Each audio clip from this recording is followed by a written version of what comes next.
I think it's cool because there's so much room and there's so many lanes as a fan to get what it is that you want, right? So like in our generation, when we was coming up, it was only what was on the radio. It was the radio, TV, that's like one thing, the mixtape scene, and that was kind of it. There was no internet to go dig and find other stuff that you didn't know of. There was no, yo, I found this kid on SoundCloud. Nobody knows him, but he's crazy and he's pushing me through and he's saving my life and I live by his music and I can't wait to go to his show whenever that is.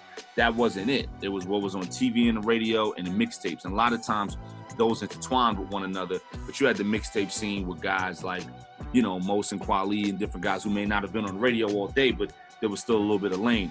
But that was it. I say nowadays, there's so much out there. There's like too much music, right? Like there's too much content. Same way there's too many clothing lines, right? Because everybody can just go do it themselves.